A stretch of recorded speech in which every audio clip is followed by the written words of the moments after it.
ఇప్పుడు మీ ఎక్స్పీరియన్స్తో దిలీప్ గారు మీరు ఇన్ని దాటుకుంటూ వచ్చి ఇప్పుడు ఒక ఫుల్గా నాటుకుపోయి మీకు ఇప్పుడు అందరు చూడండి ఎంతమంది ఫ్యాన్స్ మీకు ఏర్పడుతున్నారు. సో మీ దృష్టిలో మన ఇండియన్ క్రికెట్ టీమ్ని వరల్డ్ వైడ్గా ఎలా పర్సీవ్ చేస్తారు? మన స్ట్రాటజీస్ కావచ్చు, ఇప్పుడు కోహ్లీ గారి స్ట్రాటజీ కావచ్చు, how does the world sees in general? World cricket టీమ్స్ని వాళ్ళకి what kind of respect do they have? What do they feel about us? We in last 3 years of my journey, we were world number 1 in all formats. All. Test, one day, T20. So akkade చెప్తుంది ఏంటంటే we dominated all over. Everywhere. Qatar అసలు వణుకేమో అందరికి. మనం dominate చేస్తాం అన్ని formats. Respect అనేది definitely ఉంది. ఎందుకంటే the way we play and మనం కంట్రీకి ఆ ప్యాషన్ అనేది మీరు చూడొచ్చు కదా. ఇప్పుడు ఈ వరల్డ్ కప్ గెలిచిన తర్వాత మీరే చూస్తారు how much dear it was win a world cup to India అనేది అన్ని ప్లేయర్స్లో చూసారు మీరు. సో రెస్పెక్ట్ డెఫినెట్లీ ఉంది and we're dominating most of the times. మీరు అందరు మిస్ అయ్యింది ఏంటంటే అందరూ వరల్డ్ కప్ గురించే మాట్లాడతారు. మనం ఒకటే గెలిచినాం 14 years తర్వాత. కాకపోతే ఇప్పుడు మీరు ఒక్కసారి వెనుకదేనండి, మనం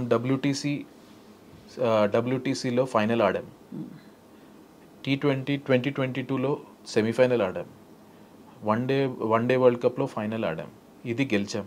అంటే most of the time we're ending up playing on final.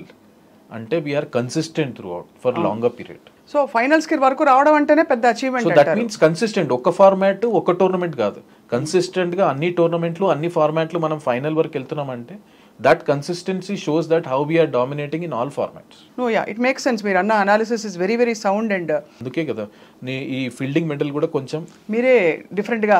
So నాకేమనిపించిందంటే ఒక ఫీల్డింగ్ మెడల్ తీసుకొచ్చి ఫీల్డింగ్ మనం ప్రాధాన్యత ఇవ్వాలంటే దాన్ని మనం ప్రాపర్గా ఎంకరేజ్ చేయడం కూడా మన బాధ్యత, ఎస్పెషల్లీ యాజ్ అ ఫీల్డింగ్ కోచ్గా.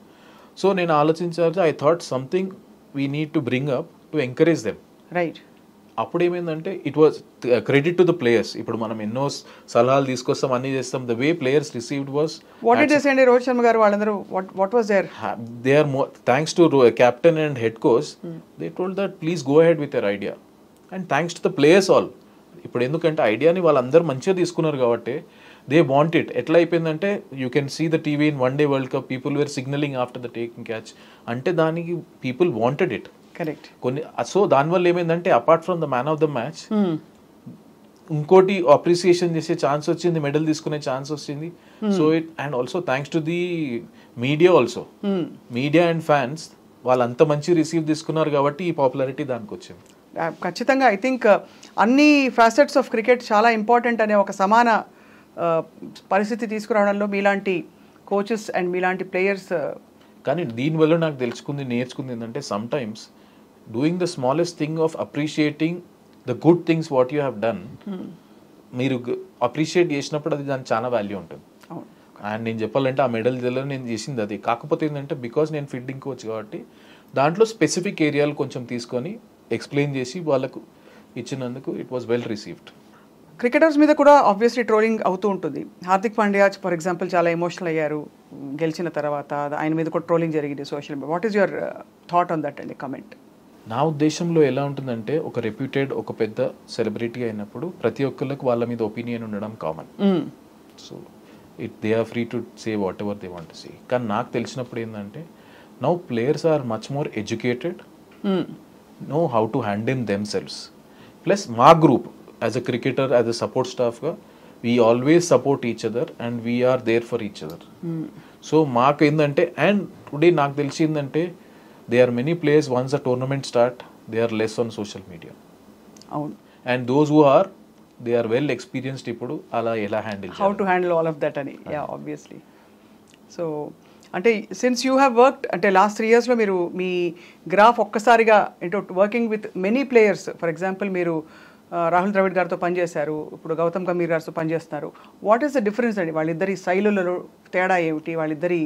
సో ఇద్దరిట్లో కామన్ ఏంటిదంటే ఇద్దరు ఇండియా గెలవాలనే ఉండదు. అది ఆఫ్ కోర్స్. సో ఆయన మోడలింగ్ ఆయన ఇప్పుడు నేను గంభీర్తో పనిచేసి కూడా ఒకటే సిరీస్ చేశాను. He is also very clear that you are free to do whatever you want. ఆయన ఆ ఫ్రీడమ్ ఇస్తారు నా ఫీల్డ్లో. సేమ్ రాహుల్ ద్రవిడ్ నాకు ఆ ఫ్రీడమ్ ఇచ్చారు, నీ డిపార్ట్మెంట్లో నీకు ఫ్రీడమ్.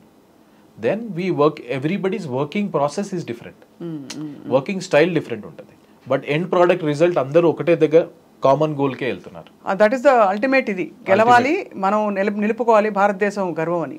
ఇదివరకు ఉన్నట్టు అంటే ఆఫ్టర్ ఐపీఎల్ అండి, ఇప్పుడు ఇండియా పాకిస్తాన్ వన్డే జరిగినప్పుడు అసలు ఒక రచ్చరచ్చగా ఉండేది టీవీలో. అందులో 50 ఓవర్ మ్యాచ్లు అయితే ఇంకా ఖతర్నాక్, పండగ రోజంతా.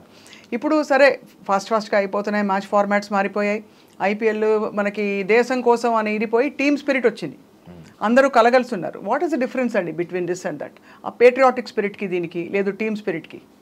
Team spirit combination n number of things ఉంటాయండి. సమ్ టైమ్స్ ఒక 100 పెద్ద కాంట్రిబ్యూషన్ కాకపోవచ్చు టీంకి, ఒక 5 వికెట్ కాకపోవచ్చు, కానీ ఒకటి ఇంపార్టెంట్ స్పెల్లో, ఒక సిచ్యువేషన్లో మీరు టీం కోసం వికెట్ మీద ఉండాలి అన్నప్పుడు ఉండి ఇది స్కోర్ కొట్టాలి, ఒక 30 కూడా చాలా ఇంపార్టెంట్ అవుతుంది.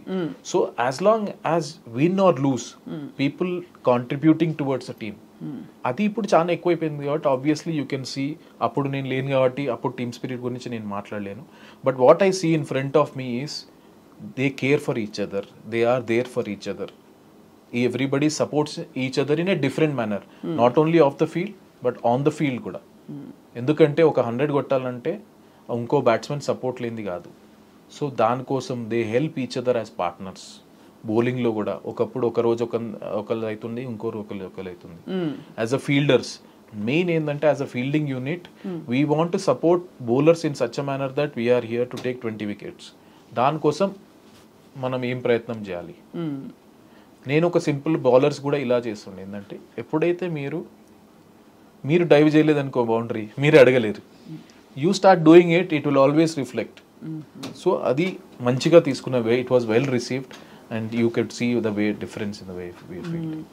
From your observation of so many matches Andy, and also having been in the field also, what is that one thing that decides ఆ రోజు గెలుపు ఓటములు? చెప్పలేమా పరిస్థితులు అంటే? Everybody thinks they are doing their best and everybody does their best also, కానీ ఒకళ్ళు గెలుస్తారు, ఒకళ్ళు ఓడిపోతారు. ఆ ఫైన్ లైన్ ఎక్కడి నుంచి వస్తుంది? టైమింగా, ఆ మూమెంట్లో ఫోకస్ అండ్ కాన్సన్ట్రేషనా? What are the odds that have to work in your favour for you to win? One is temperament అండి. ఓకే, స్కిల్ అందరు ప్రాక్టీస్ చేస్తారు. టెంపర్మెంట్, ఆ ప్రెషర్ సిచ్యువేషన్లో మనము అక్కడే ఉండాలి, మనం వేసే నెక్స్ట్ బాల్ ఆలోచన ఉండాలి. కొన్నిసార్లు ఏమవుతుందంటే మన మైండ్ రేస్ అవుతుంటుంది. అవును, ఈ బాల్ 4 పోతే ఎట్లా, ఈ బాల్ 6 పోతే ఎట్లా, ఈ బాల్ నేను డాట్ ఆడితే ఎట్లా. సో రేస్ అయినప్పుడు మనం ఈ బాల్లో ఉండం. మంచి టెంపర్మెంట్ అంటే ఆ మూమెంట్లో ఉండాలి, ఫోకస్, మెడిటేషన్ లాంటిది almost. Literally everybody has different ways doing it, కానీ ఆ మూమెంట్లో ఆ టెంపర్మెంట్ ప్లస్ లక్, ఇంతమంది మిమ్మల్ని నుంచి ఎక్స్పెక్ట్ చేస్తున్నారు, మ్యాచ్ టీమ్ ఇండియా చేతిలో ఉంది. సో అప్పుడు మీరు అదే దాంట్లో ఫోకస్ చేసి ఉంటుంటారు. మోస్ట్ ఇంపార్టెంట్ ఏంటంటే ఇంకోటి సెల్ఫ్ బిలీఫ్. ఇప్పుడు ఏ సిచ్యువేషన్ అయినా నేను గెలిపించే అనే కాన్ఫిడెన్స్, సెల్ఫ్ బిలీఫ్ మనిషిలో ఉందనుకోండి, రైట్, ఆటోమేటిక్గా ఈ రెండు చాలా చాలా చాలా ఇంపార్టెంట్.